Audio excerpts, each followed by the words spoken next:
ఇంకా చెప్పండి, ఇది మూడోసారి వెళ్ళడం. ఫస్ట్ సారి వెళ్ళినప్పుడు కూడా అడ్వకేట్ ని అనుమతించిన పరిస్థితి, రెండోసారి వెళ్ళిన మూడోసారి కూడా ఈ సంబంధించి వెళ్ళిన పరిస్థితి. ఇంతకుముందు కూడా అమెరికాలో కూడా మీరు పార్టీకి సంబంధించిన ఉత్సవాల్లో అప్పుడు పిలిపొస్తే అప్పుడు రామ్మకు పిలుగా అని చెప్పడంతో ఇప్పుడు వచ్చింది. అసలు ఏం జరగబోతోంది? ఏం జరుగుతుందమ్మా, ఏమి దీని గురించి తెలియని ముఖ్యమంత్రి మనం రేవంత్ రెడ్డి. దీని గురించి తెలిస్తే ఇన్నిసార్లు ఇవ్వాల్సిన పని లేదు. ఈ రేస్ అంటేనే దానికి తెలియదు. దానికి తెలియనోనికి అంటారు కదా, ఏమంటారు ఇక నాకు వస్తాయి సామెతలు ఉంటాయి తెలంగాణలో, అట్లా ఆయనకి ఏడబెట్టుకోవాలో తెలియదు. ఇతరిస్తే ఆడ పెట్టుకున్నట్టున్నది రేవంత్ రెడ్డికి. ఈ రేస్ అంటేనే తెలియదు వానికి, అసలు దాని స్పెల్లింగ్ అంటే తెలియదు. అంటే డైవర్షన్ పొలిటికల్స్ చేస్తున్నాడు ప్రజలను. మొన్న వరకు బాపుని అన్నాడు, హరీష్ అన్నది అయిపోయింది, హైడ్రా అయిపోయింది. 18 నెలలు 19 నెలల నుంచి ఎప్పుడన్నా చైన్ గా కూర్చున్నాడు వాడు. ప్రజలకు ఇచ్చిన హామీలు తుంగల దుక్కడానికి ఈ రోజు రేవంత్ రెడ్డి చేసే బుడుబుంజలోడు అంటారు మన దాంట్లో తెలంగాణలో. బుడుబుంజలోడు అంటే పూటకొక వేషం వేసుకొని తిరుగుతుంటాడు. అట్లాంటి వాడు రేవంత్ రెడ్డి. మన కర్మ గాలి అట్లాంటి మూర్ఖుని చేసుకున్నాము రేవంత్ రెడ్డిని. ముఖ్యం ఇది 700 కోట్ల లాభం వచ్చింది ఈ రేస్ కేసుతో. అంటే మనం పెట్టినప్పుడు 240 దేశాలు వచ్చింది మన దగ్గర, 40 కోట్ల మంది లైవ్ లో చూసారు.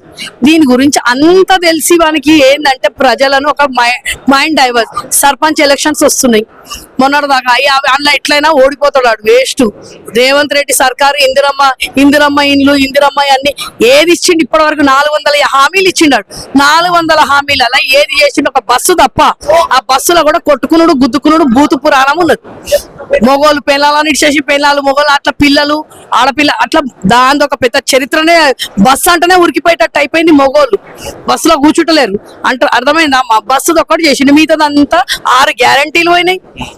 గ్యాస్ అన్నట్టు ఇస్తున్నాడా? తులం బంగారం ఇస్తుండా? 2000 నుంచి 4,000 ఇస్తుండా?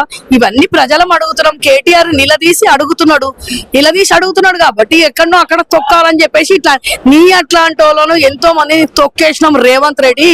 ఇది రైఫిల్ అంటారు కదా, తెలంగాణ విరోధి రేవంత్ రెడ్డి రైఫిల్ పట్టుకొని తిరిగినోడు. ఈ రోజు మమ్మల్ని 4 కోట్ల ప్రజలను వదిలిపెట్టి 4 కోసం ముఖ్యమంత్రి అయ్యిండు. ఈ 4 ఎప్పుడు లోపలికి పంపించాలి? నేనెట్లా ఓటుకు నోటు కేసులు లోపలికి పోయినో వీళ్ళని పంపించాలనే కక్షపూరితంగా ఈ రోజు రేవంత్ రెడ్డి ఇట్లాంటి అంటారు కదా, చిన్నపిల్లల ముంగడ మనము కుప్పగా అట్లాంటి కథలు వీడు చేస్తున్నాడు. అంతకు మించి ఏమీ లేదు. గుండు సున్నా. మళ్ళా అంటారు బాపు అంటే కేటీఆర్ అన్న న్యాయంగా ఆయన ఏమన్నా ఇచ్చినాము తీసుకున్నాము. ఈ రేస్ కూడా అయిపోయింది. కానీ కేసు ఎందుకు పెట్టిందో ఎవరికి అర్థమైతలేదు. ఏదో అంటారు కదా ప్రచారము, ప్రజల ఇంత వచ్చిండే హామీలు, దొంగ హామీలు ఇచ్చి ప్రజలను మోసం చేసి వచ్చిండు. ఈ రోజు ప్రజలను వదిలిపెట్టిండి 4 పట్టుకుండు. ఈ రోజు రేవంత్ రెడ్డి మొన్నటి వరకు సుందరిమన్లు అన్నాడు. 250 కోట్లు ఖర్చు పెట్టిండి. ఎన్ని 250 కోట్ల లక్షలు వచ్చినాయి ఇప్పుడు? 250 lakhs వచ్చినాయి. ఇప్పుడు ఏం చేసినావు? ఒక్కొక్కరికి 30 తులాల ఆమె పోయి మేరీ పోయి అక్కడ కేసు పెట్టింది. ఈయన పట్టుకొని పోతారు. ఇప్పుడు వ్యభిచారం చేసిండు, ఈడ మమ్మల్ని వ్యభిచారిలాగా చూసిండ్రు, ఇట్లాంటి కథలు చేస్తున్నాడు రేవంత్ రెడ్డి అని తెలంగాణ ఇమేజ్ మొత్తం బొలగొట్టిండు. ఈ రోజు తెలంగాణను నంబర్ 1 చేసిన బాపు కేసీఆర్ 10 సంవత్సరాలలో, కేటీఆర్ అన్న తెలంగాణను ఈ రోజు హైదరాబాద్ ఇమేజ్ పెంచినోనికి ఇందుకాను ఈ రోజు నోటీసులు ఇస్తున్నారు. ప్రజలందరూ గమనిస్తున్నారమ్మా. అంటారు కదా పిల్లి కళ్ళు మూసుకొని పాలు తాగిందని అట్లా అనుకుంటున్నాడు చూడు. అట్లా కాదు రేవంత్ రెడ్డి. నీ బూటకపు మాటలు, నీ బుడుబుంజల కథలు అన్ని అందరికి అర్థమైపోయింది. నువ్వు గుండు సున్నా. ఈ 5-6 నెలల్లో ఎప్పుడో రేవంత్ రెడ్డిని దించేది ఉన్నది. రేవంత్ రెడ్డి సర్కారు, కాంగ్రెస్ గవర్నమెంట్ పడిపోతుంది. ఇవన్నీ చూస్తున్నారు కాబట్టి ఈ రోజు కేటీఆర్ అన్న అరెస్ట్ లేదు, పిరెస్ట్ లేదు. పిల్లి అది ఆట ఆడతారు చూడు జోబుచులు, అట్లాంటి కథలు చేస్తున్నాడు. ఎవడు భయపడేదే లేదు. ఇప్పుడే మేము నీలఫోర్ దగ్గర పోయినాం. అక్కడ కూడా నిలబడనీయకుండా నీలఫోర్ హోటలే బంద్ చేయించింది. అంటే హోమ్ మినిస్టర్ లేడు, విద్యాశాఖ మంత్రి లేడు. పిల్లలకి ఇప్పుడు పిల్లలు స్కూల్ స్టార్ట్ అయినాయి. వాళ్ళకి పుస్తకాలు ఉన్నాయా? వాళ్ళకి అన్నం పెట్టేది ఉందా? మొన్ననే 80 మంది చచ్చిపోయారు గురుకులాల పిల్లలను అందరినీ వదిలిపెట్టేసిండు. ఈరోజు స్కూల్ పిల్లలను వదిలిపెట్టేసిండు. అంతా అవన్నీ చూసుకోకుండా గిన్నెలకు పోయి టైం అంతా వేస్ట్ చేస్తున్నాడు. అంటే ప్రశ్నించే గొంతును ఒత్తాలని చూస్తున్నాడు రేవంత్ రెడ్డి. ఇంకా ఎక్కువనే పోతుంది కానీ అది తక్కువ కాదు. ఉద్యమాలలో తిరిగిన వాళ్ళు వీళ్ళు అంటారు కదా, ఉద్యమాలలో తిరిగి ఏదేదో మన నోటికి వచ్చినట్టు మాట్లాడుతుండ్రు రేవంత్ రెడ్డి.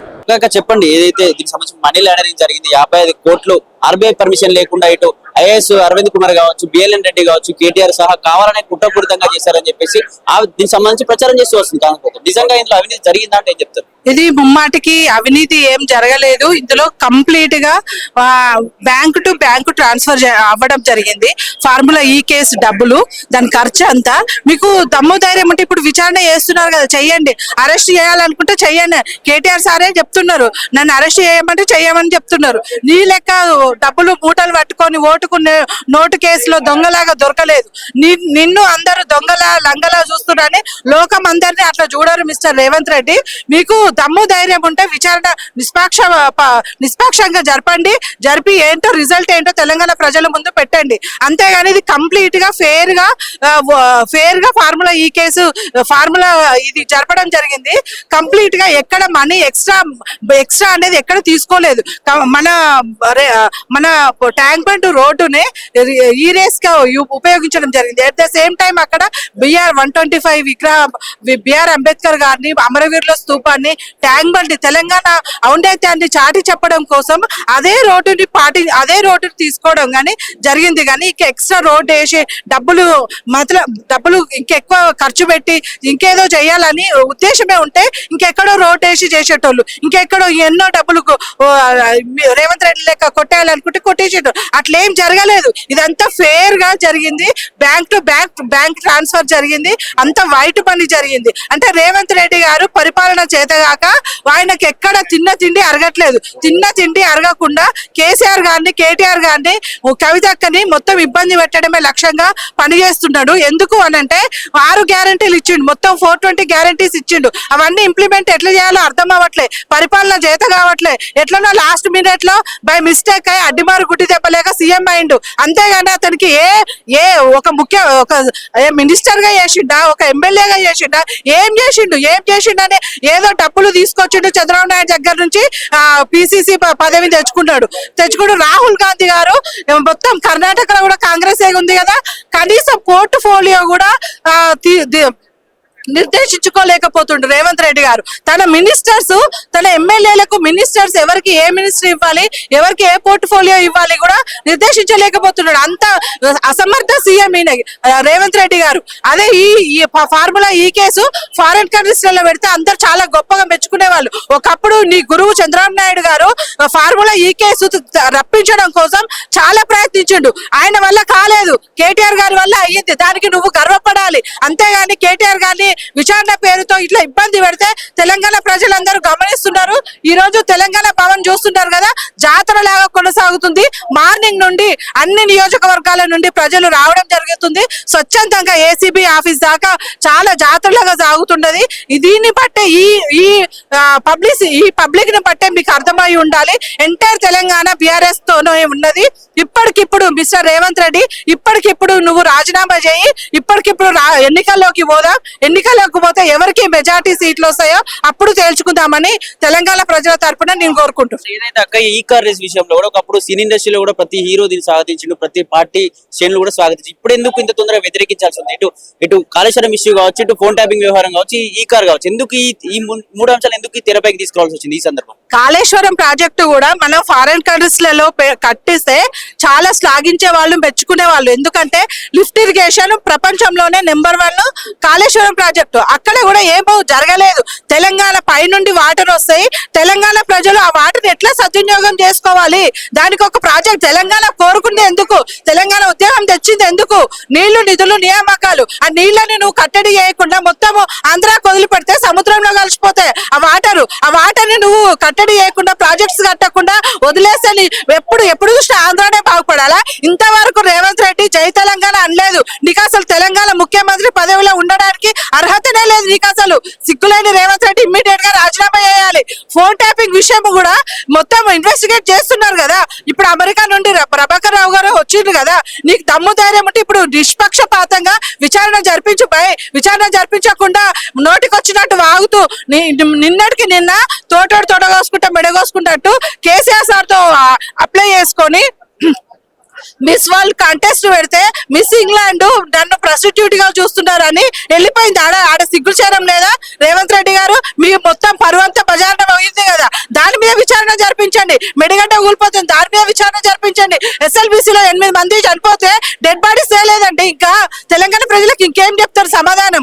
దానిపైన విచారణ చేయకుండా మీరు ఇష్టం వచ్చినట్టు కేటీఆర్ గారిని, కేసీఆర్ గారిని, అంత పెద్ద మనిషిని, కేసీఆర్ అంటే తెలంగాణ, తెలంగాణ అంటే కేసీఆర్ గారిని మీరు పీసీ ఘోష్ కమిషన్ ముందు నిలబెట్టినప్పుడే మీది అంతా పోయింది. తెలంగాణ ప్రజలంతా ఎంటైర్ తెలంగాణ బీఆర్ఎస్ తరపున ఉన్నది. కాబట్టి మళ్ళీ ఎన్నిసార్లు అయినా విచారణ చేయండి. జైలుకు అవసరమైతే జైలు కూడా పంపించండి. జైలు జీవితం, జైలు గోడలు అనేది బీఆర్ఎస్ కి కొత్తేమి కాదు. తెలంగాణ ఉద్యమం నుండి జైల్లోకి పోయినాం, అరెస్టులు అయినాం, జైల్లోకి పోయినాం, వంట వార్పు చేసినాం, అన్ని చేసినాం. ఇప్పుడు కొత్త కాదు. నువ్వు రేవంత్ రెడ్డి, నువ్వు తెలంగాణకు కొత్త. జై తెలంగాణ అనలేదు, నువ్వు తెలంగాణ ఉద్యమంలో లేవు. సిగ్గులేని రేవంత్ రెడ్డి, నువ్వు తెలంగాణ ఉద్యమంలో ఎక్కడున్నా చెప్పు ఫస్ట్. దాని గురించి మాట్లాడు. మేము జైల్లో పోవడం కొత్త కాదు, ఎఫ్ఐఆర్లు మా మీద పెట్టుకోవడం కొత్త కాదు. దాని గురించి విచారణ చేయమని చెప్తున్నా. రేవంత్ రెడ్డికి దమ్ము ధైర్యం ఉంటే మీరు నిష్పక్షపాతంగా విచారణ జరిపించండి. అవసరమైతే జైలు కూడా తీసుకెళ్ళండి. మేమందరం కేటీఆర్ అన్నతో జైలు పోవడానికి సిద్ధంగా ఉన్నాం.